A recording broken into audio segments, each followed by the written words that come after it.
सोमवती अमावस्या व्रत कथा। सोमवती अमावस्या व्रत कथा के अनुसार एक गरीब ब्राह्मण परिवार था। उस परिवार में पति पत्नी एवं उसकी एक पुत्री भी थी। उनकी पुत्री समय के गुजरने के साथ साथ धीरे धीरे बड़ी होने लगी। उस पुत्री में बढ़ती उम्र के साथ सभी स्त्रियोचित सगुणों का विकास हो रहा था। वह कन्या सुंदर, संस्कारवान एवं गुणवान थी, परंतु गरीब होने के कारण उसका विवाह नहीं हो पा रहा था। एक दिन उस ब्राह्मण के घर एक साधु महाराज पधारे। साधु उस कन्या के सेवा भाव से अत्यधिक प्रसन्न हुए। कन्या को लंबी आयु का आशीर्वाद देते हुए साधु ने कहा कि इस कन्या के हाथ में विवाह योग्य रेखा नहीं है। तब ब्राह्मण दंपति ने साधु से इसका उपाय पूछा। कन्या ऐसा क्या करे कि उसके हाथ में विवाह योग बन जाए। साधु महाराज ने कुछ देर विचार करने के पश्चात अपनी अंतर्दृष्टि में ध्यान करके बताया कि कुछ ही दूरी पर एक गांव में सोना नाम की एक धोबिन महिला अपने बेटे और बहू के साथ रहती है, जो बहुत ही आचार विचार एवं संस्कार संपन्न तथा पति परायण है। यदि यह सुकन्या उस धोबिन की सेवा करे और वह महिला इसकी शादी में अपने मांग का सिंदूर लगा दे तथा उसके बाद इस कन्या का विवाह हो जाए, तो इस कन्या का वैधव्य योग मिट सकता है। साधु ने यह भी बताया कि वह महिला कहीं बाहर आती जाती नहीं है।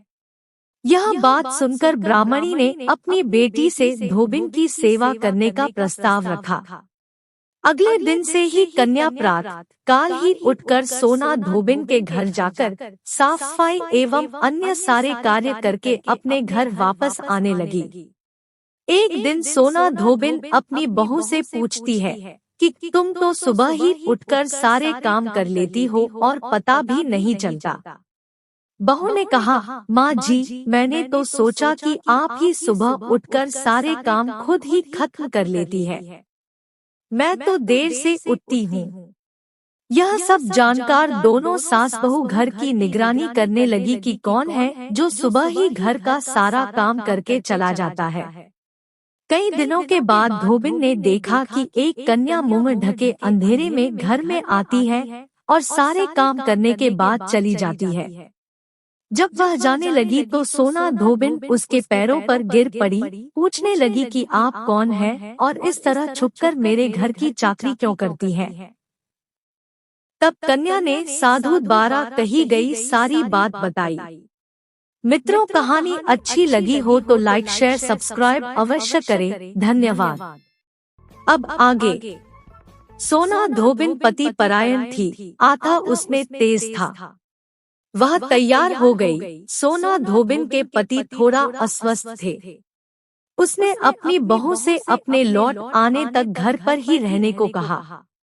सोना धोबिन ने जैसे ही अपने मांग का सिंदूर उस कन्या की मांग में लगाया, सोना धोबिन का पति मर गया। उसे इस बात का पता चल गया। वह घर से निराजल ही चली थी, यह सोचकर कि रास्ते में कहीं पीपल का पेड़ मिलेगा तो उसे भंवरी देकर और उसकी परिक्रमा करके ही जल ग्रहण करेगी। उस दिन सोमवती अमावस्या थी।